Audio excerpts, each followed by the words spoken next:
Hey, hello everyone. Thanks for joining us. My name is Mike Paladino, here with Stout Tanks and Kettles Brewing Equipment. We're going to be talking a little bit about some things that can help brewers as they continue to grow. I'll have a little bit of who I am. I have about almost 20 years in the brewing industry.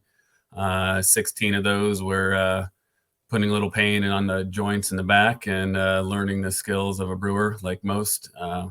And did that mainly in the Northwest, based out of Portland, Oregon, Salem, Oregon, and worked around the industry in a little bit. What we'll what I'll bring today is a little bit of the pain and suffering that I experienced and some of the great, things and obstacles we overcame. Hopefully you guys can find it interesting and we can learn a little bit together. I'm joined here today by a friend and fellow brewer colleague, Don. Don, you want to introduce yourself? Absolutely.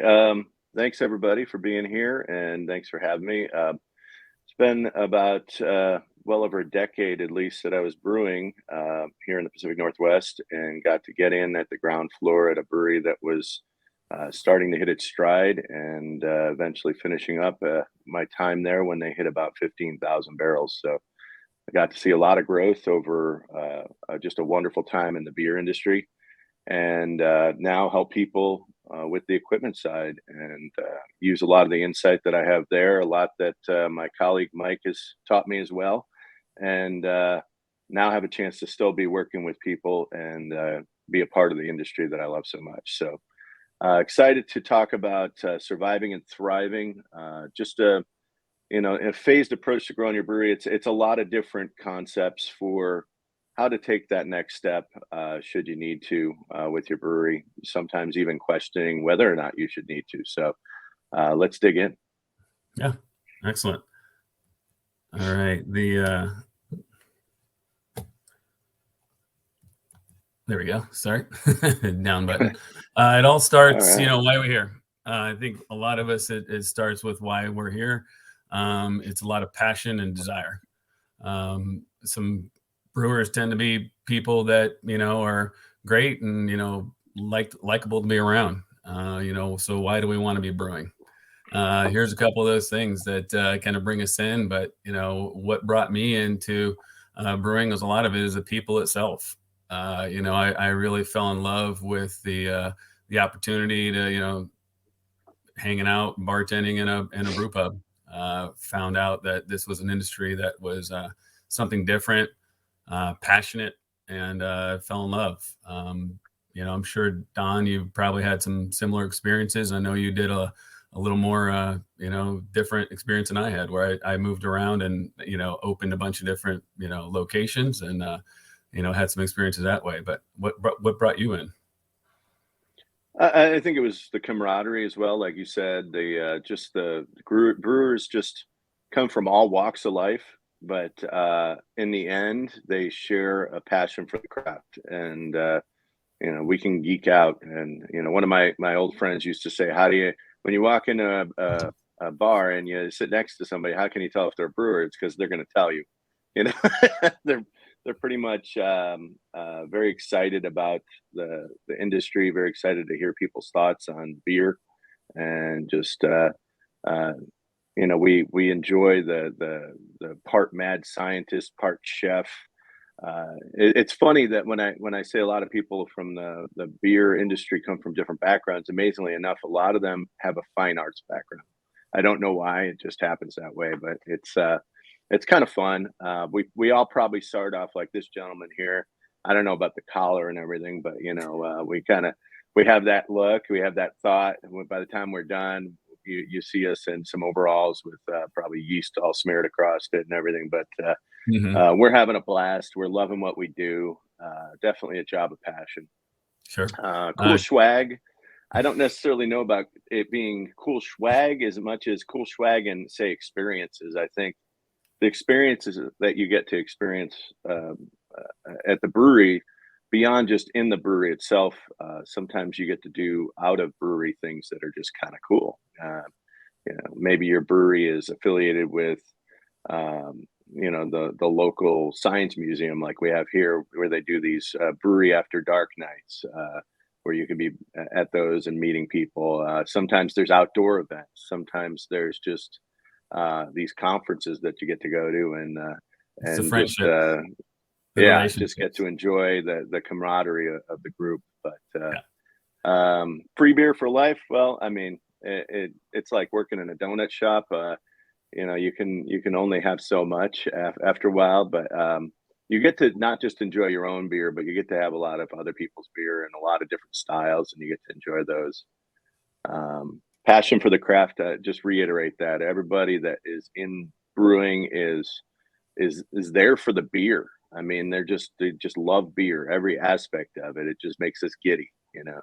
Yeah. And then for the chosen few, where you get to be your own boss, you get to put up the largest contribution and probably one of the largest investments in your life, but also you get to reap the benefits and really be one of those folks out there that is pioneering and in some cases and bringing beer to areas that maybe don't have it. I mean, granted, there are 9,000 breweries and growing, but there are still plenty of opportunities out there for neighborhood type environments where people still are looking for craft beer.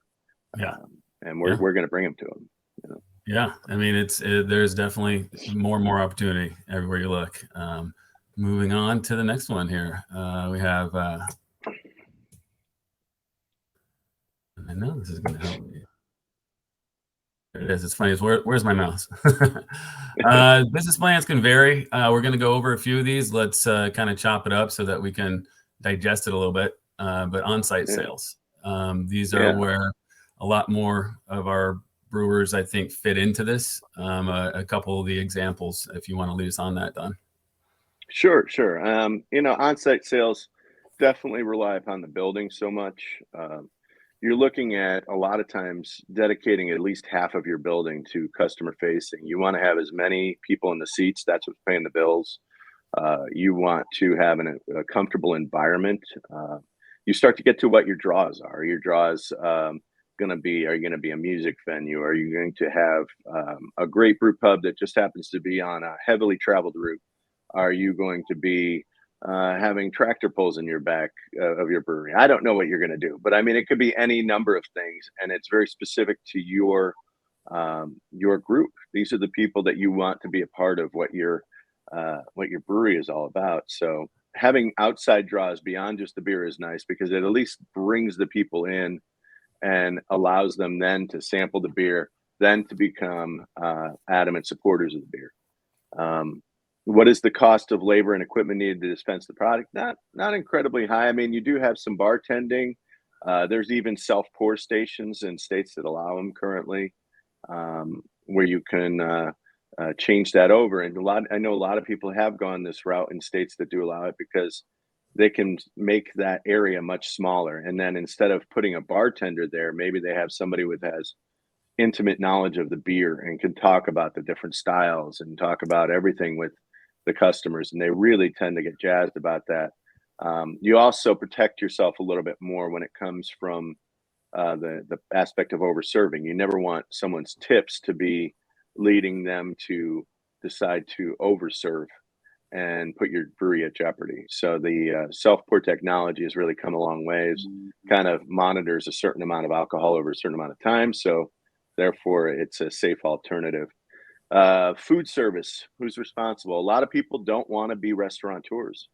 They take advantage of either local corridors of neighborhood businesses that are nearby. Sometimes they'll bring in food trucks. Another lately popular thing is just pop-ups, where they have traveling chefs that come in and just do some fun stuff, so. And then the last one is matching the customer traffic and revenue to goals. We all get into this, at least when you're opening your own brewery, to be successful. So you want to make sure that the amount of seats that you have, the amount of traffic that you have, leads up to the end result, the amount of money that you need to have to stay in business and be surviving and thriving. Yeah, the passion can definitely get the inspiration and the starting, but we always definitely have to make sure that we're being realistic and matching our business plan and our revenue goals to what we're capable of doing. So always good to keep that in mind, because the passion can be the creative driving force, but it's all about the Benjamins when it comes to keeping alive. So excellent. Let's get this over here. And the next one style is distribution plan. The style of on-site versus distribution, slightly different, but still some things to think about here. And Don, you can take over from here again. Sure. Distribution. So you're relying heavily on packaging equipment. One thing that people just need to know is that it takes a lot of skill to operating packaging equipment.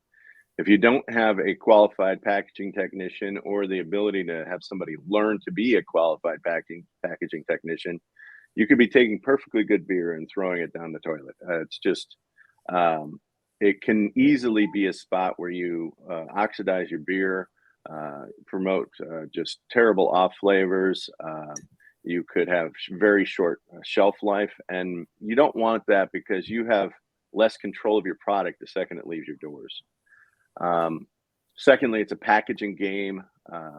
Your margins are so much smaller, because now you're throwing labor, you're throwing the cost of materials, you're throwing time, you're throwing a lower initial sell. And when you sell to a distributor, you have to account for their markup.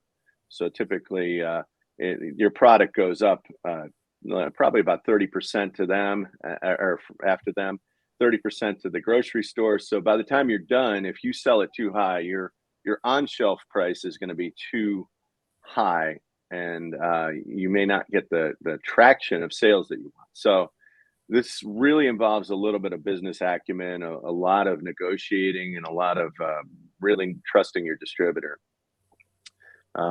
Then you have to add some sales staff. You have to get the people out there pounding the pavement, talking, making the connections, and also QC staff. You have to have some quantitative way of showing how well your product's going to hold up over the course of time. Is it going to be 2 months? Is it going to be 3 months? Is it going to be even longer than that? I don't know. I mean, ideally, most of the time, I would say anything beyond 3 months, you're starting to get to beer that is less than fresh, and your product is starting to deteriorate. We used to go and search stores and see, and if you found something that was old, it was, as the breweries grow, they do this, they do a buyback. It wasn't uncommon. If I saw something that was way out of spec, I would buy it, bring it to the brewery. We would dispose of it, just be reimbursed for that. That's an expense that is necessary, but it's hard for the startups to do. It's something that an established brewery definitely does. Knowing what you can do in your state, you're going to have self-distribution versus 3-tier. Certain states are very favorable. We can distribute, I think, up to 5,000 here in Oregon. I'm not certain if it's changed since the last time I looked, but self-distribution is a great way to go from the get-go if you have the desire to be in logistics.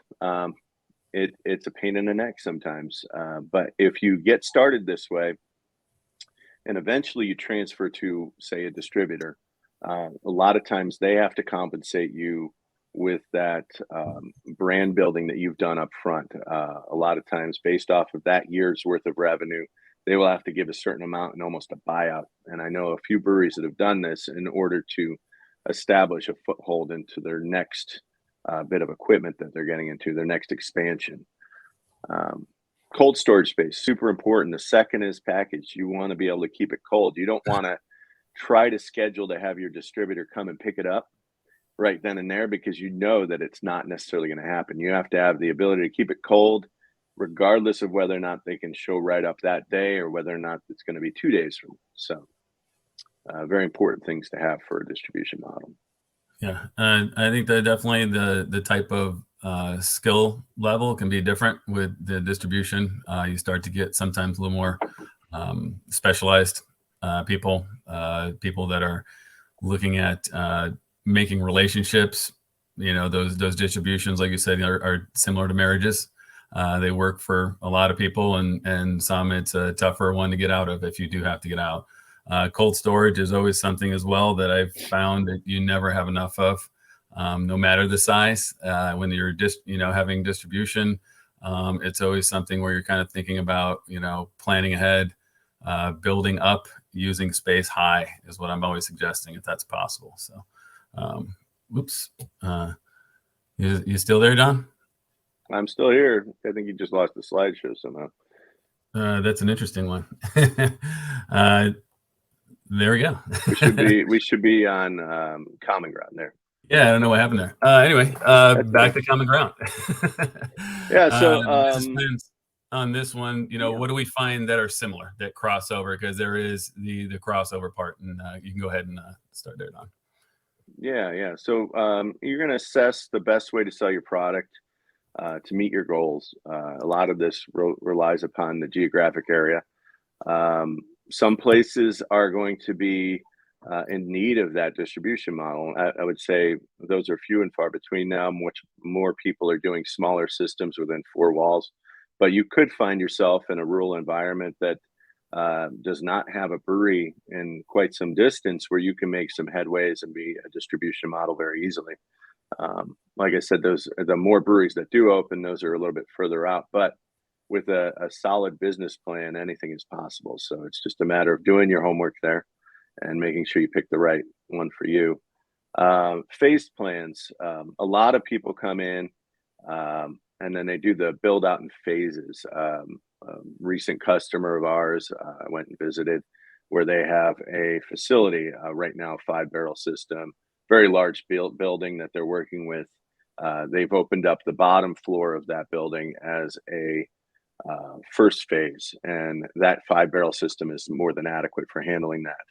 But as they open up the second floor, they are going to find themselves in probably doubling their seat capacity or more, actually probably more. And they're going to need more beer production. Right now, they do a combination of their 5-barrel, and they have a few solid brands that they contract with.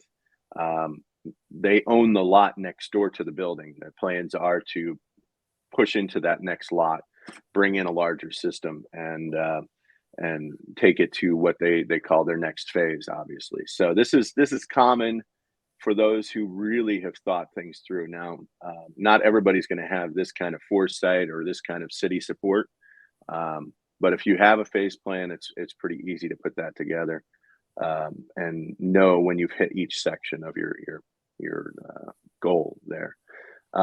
Organic growth, system size, half size, hot side. This is pretty common to have a half size hot side.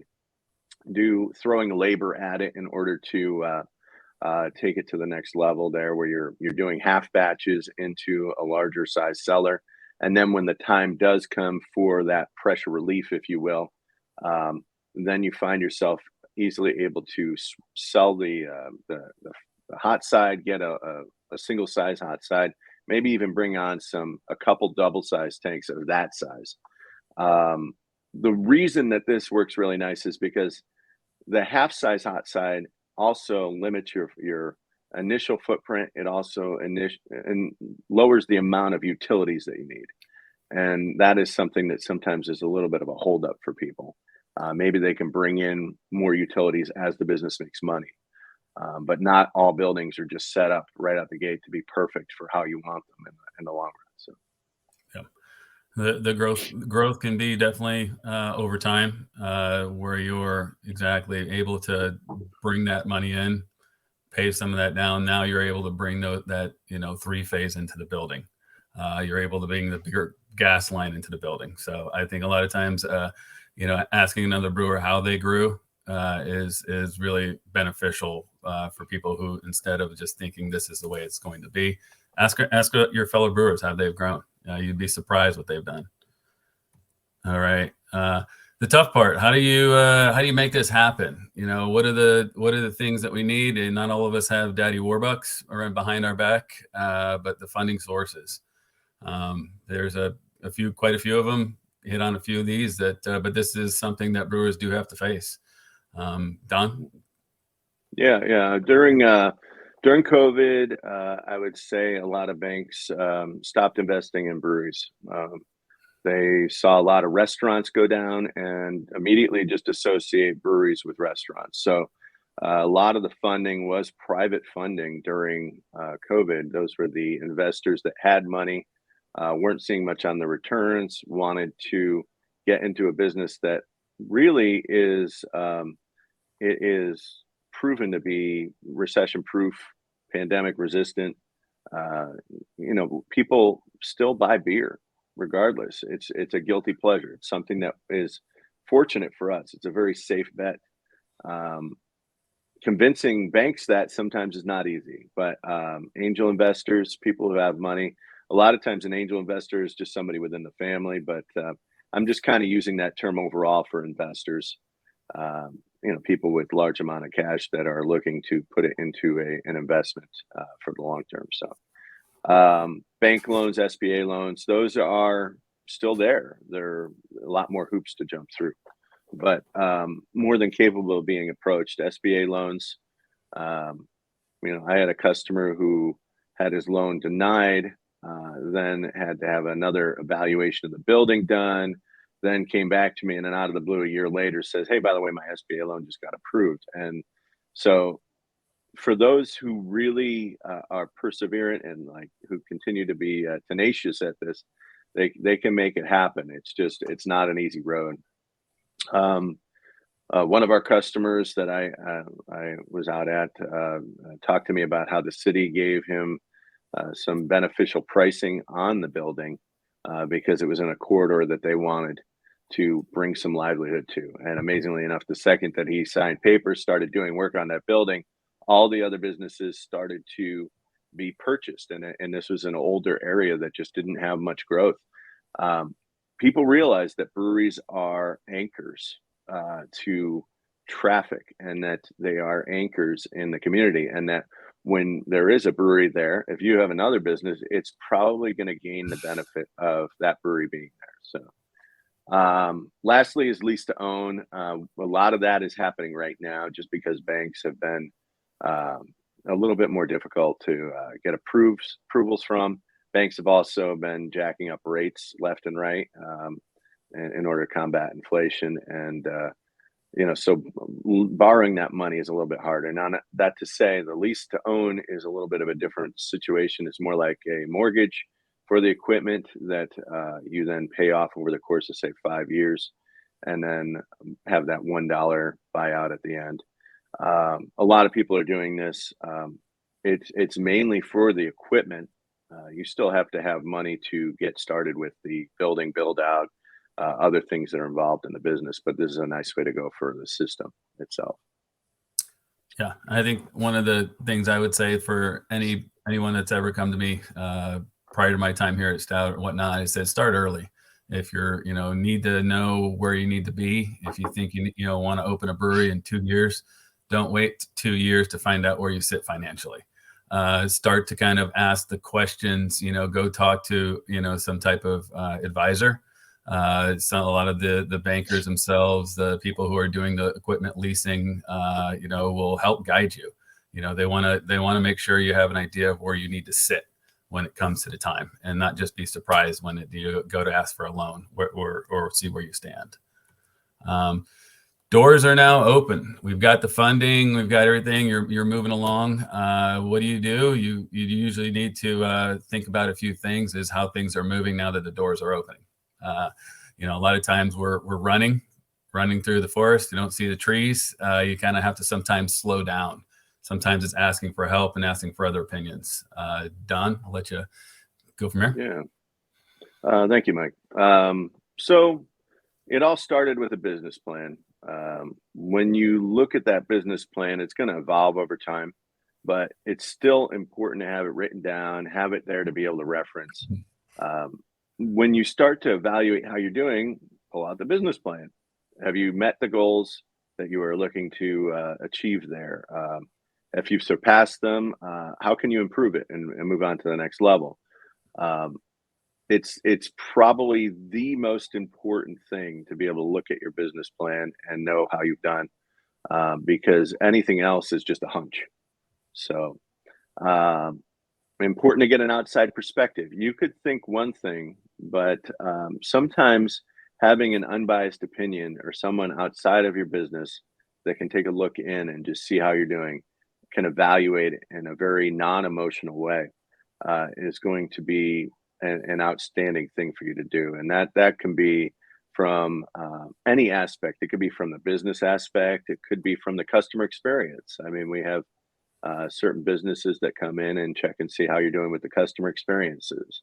You have any aspect of how you're doing as far as production wise. What is the quality of the not even just the experience, but the quality of the product. These are all things to get an outside perspective on. They are huge. On that last one, down to I believe it's White Labs does a QC day. Take advantage of that special pricing for something that they do, where they can take and they can actually do some sort of testing. And I'm sure there's other places that do it as well, but I know it's probably more common. That's the one that just came to mind because I've used it in the past. But the important thing is to have solid data, and that's the thing that sometimes as a owner or as the person running the business you can't bring, because you bring a concept of like an emotional involvement almost with the business. When you first put your business plan together, you had to put together some sort of a profit and loss. How is it lining up? Are you exceeding the amount of profit that you thought you were? Is it matching up with your expenses? Maybe your expenses have changed. Maybe your rent has gone up. I mean, it could be any number of things that are involved in there. So really taking that and analyzing it to a key. Volume. It's not just about volume, but volume does kind of show a lot.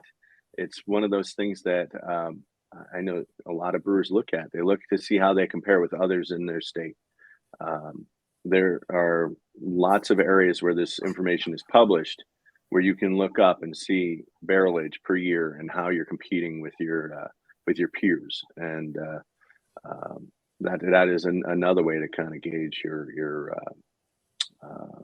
success. Because if people didn't like your product, I don't think you could move it. So volume does work out as being a pretty good gauge. So, Yeah, Mike, do you have anything else? Yeah, I mean, it is being humble enough not only to have, as a brewer, you need to be humble enough to have somebody taste your beer that's skilled and qualified, or a team, and tell you an honest opinion. You also need that same type of stuff for your business plan. So asking other brewers, using stuff like your brewers guilds, your brewers associations, stuff like that. Those are the resources you can find out where you're weighing yourself when it comes to certain volumes, when it comes to production, and then you can see the truth in somebody's eyes when they look at you and you say, hey, listen, tell me the truth about my beer. That's going to make you successful or not, if you're able to be humble enough to do that. So, types of the expansion. We missed one, Mike. Did we? Oh, there we go. Yeah. When do I pursue the expansion? That's a question. Usually, I think the answer is 2 years ago is when the pinch points are always there for the brewers. When do you want your new tanks? You wanted them last year. Financially, you're usually looking for something to make sure, does that make financial sense though? And this is why we're going to talk about, is this the right time? Don? Yeah. Importance to the concept of expansion is, have you paid off your existing debt? It's hard to get out of a hole when you keep digging. So try to see if at least a solid portion of that debt has been paid back. In addition, if you haven't paid back much of that debt, a lot of people will not lend you any more money. So having a solid payback that shows that you are in fact creditworthy for more money is huge. So probably not a good idea to look into expansion if you haven't paid any of your debt back. But first gauge to think is probably the first thing to check. Secondly, opportunities are on a timeline. As a business person, you may have your finger on the pulse of maybe a new area of your town that is getting a lot of investment from the city or something like that. Maybe there are opportunities that you kind of have to jump at a little bit earlier than you would like. These are, there is a gamble, but I know a lot of people that have taken that gamble and succeeded. You just have to be able to weigh that and maybe even get a business person's acumen on it if they have a chance. If you're not feeling that you have enough to make a good decision on it, maybe sometimes bringing in an outside consultant for that is always good, because those are high reward but high risk. So you have to be willing to know what you're getting involved in. Sometimes you be limited by state regulations. That comes down and ties into the know your licensing. In certain states with certain licenses, you can self-distribute to a certain amount of locations. Once you've exceeded that, you have to change your licensing or modify it or get extra licensing. And the one thing that you never want to do is find yourself in that gray area and really just not knowing, am I following the law or not? Because that's something you never do when it comes to alcohol, because the government will not just slap you. It'll be like they'll punch you. They will just, you will find yourself reeling from the effects of trying to navigate the gray area with the government when it comes to alcohol. They don't fool around. So know your state regulations. If you're going outside of the state, know both states' regulations along with the federal regulations as well. So, or international if you're going that big, right? Exactly. The types of expansion, there's a few different ways to expand, not just one. We'll kind of chop these up again so people can kind of think about those in a little bit more of a different, structure. The production facility is where we'll start here. Don's worked in this mixture of a production facility, so got a lot of experience here, Don. Yeah, thank you, Mike. A production facility is typically more industrial. The lower price per square foot is key, because at this point, you're not getting the same margin that you get off of a brew pub model. You're getting, the price for selling a keg to a distributor versus the price of selling it in-house is going to be, you're going to make 6 to 7 times much more money off of an in-house sale of a keg than you will outside. That transfers to the same thing. Maybe not the same kind of margin because it's not a per draft sale, but cans themselves, they're going to have discounted rates when they go to distributors. It's just the way it's given, so that on-shelf price actually matches something that is reasonable. So you're going to make less, but it's all about the volume. You need a larger space overall to store raw materials, a larger space overall for your cold storage. You're going to have a need for much larger utilities in order to, you're going to have larger chillers, you're going to have larger tanks, you're going to have larger electrical needs, probably large air compressor to run pneumatics. You're going to have a lot of different things that are needed. And then probably one of the more important things that people don't think about is semi-truck access at docks. I've seen this many times in the breweries, maybe has everything that you need, but then they're driving, 300 feet with a pallet of cans in order to get to the back of the truck that can't back up to where their dock is. That's pretty much a recipe for disaster, especially if you have a lot of potholes in your pavement over there. So that's an easy way to have some damaged product over the course of time. You want to limit that. It's not very efficient. It's a waste of time. It could take you like 3 times as long to load up a truck. These are things to consider. So, yeah, definitely. I think the little bit of the other things I picked out. Skilled staff. You tend to have people that have a little bit more skills in working those forklifts.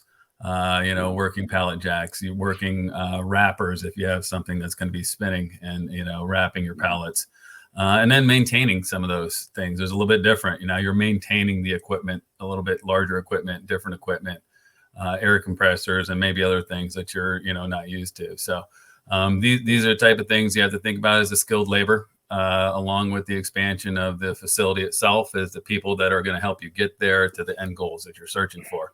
So you may need to be doing some more hiring. Yeah, I think that's a huge part as well that I didn't even hit, Mike. Thank you for that. That large production facilities, I mean, when they get very large, having like an on-site engineer to fix stuff. Yes. That's just part of the process. But when you're a smaller production facility, you have to be that engineer. You have to know how to tear apart pumps, put them back together. You have to know how to do very basic electrical wiring. You need to know how to do so many different things in order to keep that facility up and running. And one of the main things I stress is just have a rock star of a packaging technician, because it is probably one of the most crucial parts of this. Everything could be 100% perfect, and if you have lousy packaging, your product not only doesn't satisfy the needs of your customer, it doesn't accurately represent your brand, but it is a great way to just waste money. All right. Yeah. Let's this skill, gotta have it. So the satellite brewery, a couple different versions, so you can have different atmospheres for people on the satellites that can be a little bit different from your main starting point, and that's exciting for, I think, both ownership, employees, and the customer. It really gives like a little bit different kind of like atmosphere for the different locations, and they get to have the excitement about how each one is unique. This is a very successful one here. Our friend Darren Welch over at Pelican has a very, very successful satellite thing going on. Don? Yeah, and this is a good example. Like I said, we're fortunate that we know Darren. He was happy to give us some samples here, some pictures. We're talking about, in his business, he has a very large production facility, but it all started with the one on the left, though, the original pub that is from 1996. So, this has been around for a long time, and it wasn't until I don't know when the second location happened, but I do know that it was quite some time before that second location came into play. And now he's opening just a brand new location in Sillet's Bay, but he's found an environment where he's now up and down the coast quite a bit in the Oregon area. So just a very good market that he found that he could serve, and that he has great brand recognition. And that's the huge part. It's name recognition. These people are proud of this brewery. They're proud of the brand and what it brings to it. He's setting up these locations far enough from the original that he's getting a new customer base. That's huge. Smaller brewing systems, well, I mean, they're not really that small for him, but they are smaller than the production facility. It's not uncommon to see, in his case, maybe a 15-barrel system or so in one of these locations, or to meet the demands that he's having. Now, everybody's system is going to be different, obviously, but the reason that you want to keep it down to these smaller setups is to have less need for large utilities. Compared to this production facility, I'm sure the electric bill is quite a bit different. The water bill is quite a bit different. But also his location is limiting. If you look at it, he's on the beach. What does that mean when you're right on the beach? Like, now you may have limits with the amount of effluent that you can send, how you can send it. Is it tied into city utilities or not? I know that original location, they had to figure a way out of getting the effluent out, because they can't just obviously dump it into the ocean. It's definitely an important thing to bring about. You have to make sure that you take all those things into consideration, and I'm glad that he does. He takes these things into consideration, and especially the newer locations. You take what you learned from your original locations and you move it on, and each one is an improvement on the original. That's a huge part of it. Never repeat any sort of thing that you can improve upon. You want to make it better every single time.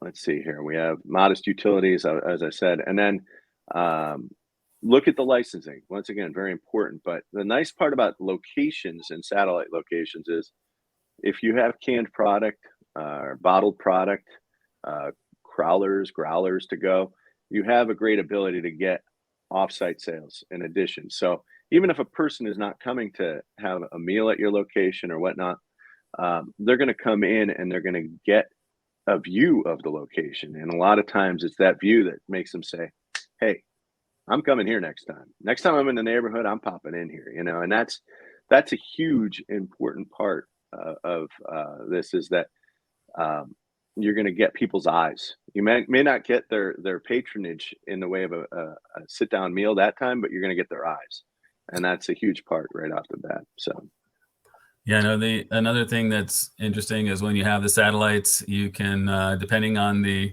licensing and laws, if out here we're allowed to, you can make your portfolio a little bit bigger, where you can shuffle around and have the smaller satellites that are able to give you the bigger production facilities, the bigger tap list that they're looking for, this rotating tap list, because it's harder for the larger facility to maybe brew something that's moving fresh all the time and changing out and exciting with marshmallows or peanut butter or any of those things. But maybe you take this stuff on the smaller utility and send those over to the ones that have the larger facility. So gives you a little bit more. The craft beer drinker is always looking for that selection and variety. So adds to variety as well. So the R&D facility. This is one I think the fun house tends to be. The brewers that work in the R&D, we're usually a little bit envious if you're not in the R&D of the ones who are. They get to play around with interesting ingredients and whatnot, and keeps the brewer as well excited. When you have an owner who's in a large facility, how do you keep your staff maybe going? R&D facility can help that out. Don, you want to expand some more? thanks, Mike. Yeah, I think that the tie-in at the end of the last slide coming into this, you're totally right. It was almost a crossover, really, where you're saying now we have some smaller batches, a little more exciting. You can do that in some of these other facilities as well, but this R&D facility is just very specific.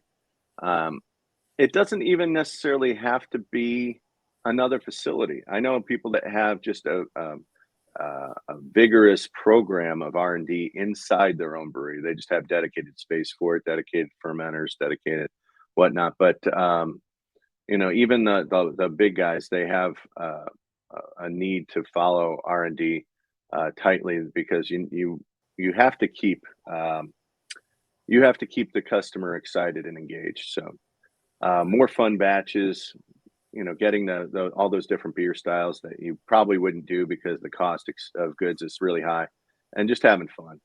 You Also highlighting your talented brewers. They become personalities that people do follow. So we're going to try and move it along a little bit here. Sorry if we start moving a little faster. I think we have a lot to say about each of these slides, but we're going to get it moving here.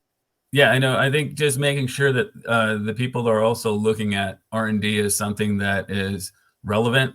Don't think that it's too expensive. It needs to be done. Honestly, no matter the size, whether it's a 5 gallons, whether it's 5 barrels or 50 barrels, the R&D facility will be unique to each person depending on what their facility can add or what their budget can really accept. So, but it is relevancy. Is what we all know in the market. Another, types of expansion, contract brewing. This is one that, can be a great way to kind of get more volume without necessarily, having a facility. Don? Yeah. Thank you, Mike. This is, some people start off just contract brewing. They build the brand, then they move to their next step. That's kind of hard. You got to have a product that just has a lot of pull on it that you've built up over the course of time. You have to have a lot of trust in the facility that you're using, that everything is going to be replicated in the same way every single time. I've also seen this on the other hand, where you have breweries that have opened that just have such a demand for certain beers that they're just not capable of doing it on their system. So I know of at least a handful of examples where they've gone out, they've taken maybe their flagship IPA or something that happens to be very, very in desire, and then sent it out to contract brewing. so that they could, maybe they still make a batch or two in house, but for the most part, it's taking the pressure. It's their pressure relief valve for their growth. Allows them to like kind of breathe, think about their next steps. But once again, it's all upon trusting the contract brewer that you're using. Sometimes it's going to be just a dedicated contract brewing facility. Other times you maybe find that there's another brewery on the other side of town that has some capacity, and that's happened a lot lately, where a lot of breweries want to keep that volume going, keep their employees going, but for some reason, a pandemic or any sort of thing that came in the way opened up opportunities for people to use contract facilities to get their beer out. So. There's different levels of that contract brewing as well. Like you said, I'm glad you mentioned that. Some think you have to go to a very, very large place like Anheuser-Busch or something to get somebody to contract for you, where you could find a 10 or a 15 barrel brewery that does have some extra capacity. An extra tank that maybe they can pull aside for you and get you the type of volume you're needing to get to that next level. Yeah, and the only thing that I would say in addition to that is just make sure that you have all of the legalese figured out so that Exactly. everything is protected. So, that's an important thing that a lot of people overlook is a lawyer. And if you don't know a good one, make sure you have one, because you want to make sure that everything's spelled out, protection of your intellectual brand, along with easy ways to terminate the agreement if you find that it's just not working. The tap room expansion, brew pub, these tend to be really common, a little bit easier for some to get right into, depending on finding an old house or finding a very unique location. It can be something a little bit unique and different from your original location to give some more style, flair, or complete different atmosphere. Don? Yeah, I think that this is the most common that we see these days. The brew pub is where a lot of people get their initial teeth sunk into the industry.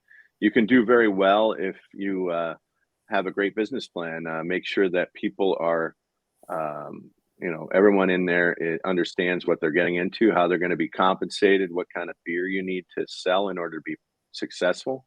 But you are gaining the margins when you sell over your own bar. You're gaining a massive amount more than you would if you were to sell that same beer via distribution method. You're gaining the per pint price. In certain states, you have the self distribution that you can do. A lot of times that's pretty liberal. Sometimes it's a good amount of self distribution you can do. So if you do have that extra product, you can get it in the cans or bottles and get it out. You're pairing with food that brings people in and that is allowing them to legally and safely drink a certain amount of beer. And you're also in a situation where it's about the environment. You're bringing in a draw with some sort of a unique location or draw. I mean, one of our customers I showed up there is a little house. It's literally a little house. It's very, very unique setup. On the interior, they have a lot of stackable tanks down in a lower area. The brewery is down. You can kind of see into it, which is really nice. A lot of people love that. Each spot has their own individual draw, and maybe it's great food. And I mean, I'm looking at those sandwiches, those sliders. It looks pretty good to me over there. So, I mean, it's a matter of, matching that together. And then in some cases, you don't even necessarily, a lot of people don't want to be restaurateurs. They just have a tap room. Maybe just even having a tap room with small snacks or something off-site, and you have the ability to self-distribute. Now you've taken your seats that you have in-house and you've expanded them. And once again, the more seats you have, the more profitable you're going to be. Yeah, the uniqueness and whatnot of a tap room or brew pub is usually something that can give people a completely different feel. And I've always liked the variety when you can see something on the expansion of the tap room or brew pub. So what works and what doesn't work? We have headaches, we have scars, we have bumps and bruises, so we try to learn from them. Otherwise it's insanity, right? Yep. So what are some of the things that are working, and some of the things that we don't work, that hasn't worked? Don? I think the first and foremost is a solid business plan. We're far from the days where you can just jump in and kind of fake it till you make it. You got to have a really good business plan. You got to know how everyone is being compensated. I've had situations where I have one person. Sometimes I have two people that are partners, and one's like the business guy and one's the brewer. Those usually work pretty well. Anything in that aspect. Typically, when you start exceeding that and you say, I'm going to have, 5, 6 partners, all of a sudden now everybody thinks they're going to quit their day job and that they're going to just be, supported by this brewery model. And that's just not necessarily the way it works. Can a brewery support a certain amount of workers? Yes, but it just needs to be spelled out. Like, what are the compensations? And that's an important thing to make up front, because if it's not written down, everybody has this assumption in their head as to what that means. Can cause a lot of headaches down the road. I think timelines are important. Timelines. Getting those discussions with financial institutions at the early onset, maybe not necessarily even having to fill out the paperwork yet, but just sometimes even a discussion. We utilize certain partners that I send them off to, and sometimes even with a quick discussion, they could say, well, I think that you're going to be a good candidate, but I think you should do this, this, this, and this first, and then come back to me and fill out the paperwork. Because a lot of times it's proper planning is always been instilled, that you have to properly plan. You have to make sure that you're going to be in your best to make this work. I don't know, Mike, do you have any others that you want? I said I couldn't agree with you more. It's the, being, I think, realistic, planning, these ahead, asking for some help. What doesn't work, being on an island, brewers that don't have other people drink their beer and tell them honest, opinions, that doesn't work. You need to have people give you an honest opinion, not just about your product, give you an honest opinion about what the customer's view is. Give you an honest opinion on what your employees' views are. So, being open and listening, adjusting, being willing to adjust, being willing to say, this didn't work, this beer isn't good, let's dump this beer. You do the same thing with a business plan. If it's not working, you got to move on. You can't be stuck there just banging your head against it thinking it's going to work. So, and that rolls into one other thing that always happens. And oh no, it's okay. One other thing that always happens is that sometimes as brewers, we want to just brew what we want. Sure. And you always have to make sure you're brewing what the customer wants, because they're the ones paying. Yeah. And I know what I drink and I know what other people drink, but do I know what my customers drink and what are they going to be paying? So a lot of times it's factual data. What is selling, what isn't selling? Make sure that you're tying your production to that, because you don't necessarily want to be brewing a lot of beers that have no demand, or maybe you just adjust the sizes of them or the frequency of them. Sure. This is all production management that needs to be done in order to be successful. Yep. It's asking somebody else what they think. Exactly. Questions. Let's see. What do we have?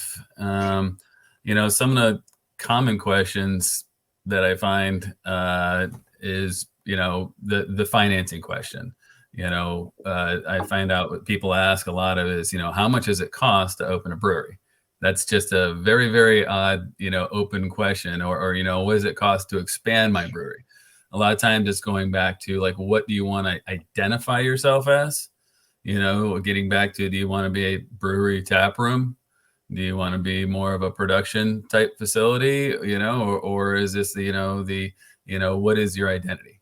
So I think that is one of the most common things that I see is that right there, is they're not thinking about identity first. Once you have that identity, I think a lot of those other things can fall into plan.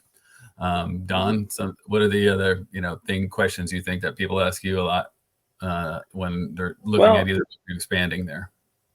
Yeah, I think in the onset or in expanding, just figuring out production volumes. I think that's part of what we do that is huge. You know, after a conversation with Mike or I, we can kind of give you an honest assessment of where you should fall in. We can give you a good idea of where that system should be, because a lot of times there's just this thought, and this commonly happens. I need a 15 barrel system. Why do you need a 15 barrel system? You know, we have to like really go through the numbers. And because if you're just totally dedicated that you have to have a 15 barrel system, that's fine. You're going to do what you want to do. But, and you need somebody to bounce that off of, why do I need a 15 barrel system? How can I go about doing it?